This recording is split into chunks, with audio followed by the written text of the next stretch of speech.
Ni muhimu tufahamu Mheshimiwa Rais alipoingia madarakani alikuta sheria inayohusiana na manunuzi ya umma ya PPRA ambao mwanzoni ilikuwa inatoa asilimia ndogo sana kwa makundi maalum, na baadaye alipoingia madarakani aliagiza kwamba yafanywe marekebisho ili kuhakikisha makundi maalum yakiwemo vijana wanafaidika na manunuzi ya umma.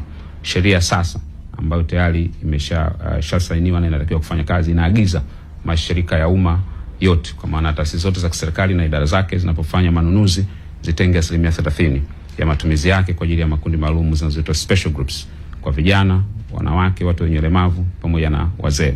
Na ukiangalia kwenye bajeti ya serikali takriban trilioni 30 zinatumika katika matumizi ya ununuzi wa umma. Kwa hiyo katika hili pia tumeendelea kuwahimiza vijana wajisajili katika mfumo ili pia waweze kushiriki katika shughuli za manunuzi ya umma. Na mpaka sasa makampuni takriban 299 ya vijana yameweza kufaidika na tenda hizo za serikali kutoka katika taasisi mbalimbali. Na mimi wakati napita kwenye ziara yangu, yako maeneo ambayo nilikuta wamefanya vizuri sana katika ile eneo. Ipo ofisi ya mkoa wa Mtwara, nilikuta hiyo kitu wamefanya. Nimekuta ofisi ya Same, nilikuwa jana pale, ofisi ya wilaya, wanahakikisha kila wanapofanya manunuzi wanawapa pia sehemu ya asilimia 30 wanaitenga kama sheria inavyotaka. Na katika muda wa 2021-2025 zaidi ya bilioni 10.8 zimeenda kwenye makampuni madogo ya vijana.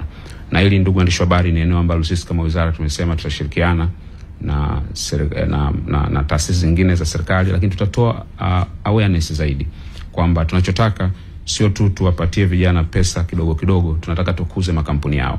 Na Mheshimiwa Rais alizungumza waziwazi katika hotuba yake wakati anafungua bunge, alisema anataka makampuni ya vijana atengeneze makampuni yenye nguvu ya vijana. Makampuni yenye nguvu ya vijana yanatengenezwa kwa kutumia mifumo kama hii, ambapo vijana wanaweza wakaunda kampuni zao na kufanya shughuli katika halmashauri zetu, katika ofisi zetu za serikali kwa kutumia kampuni zao ndogo ndogo.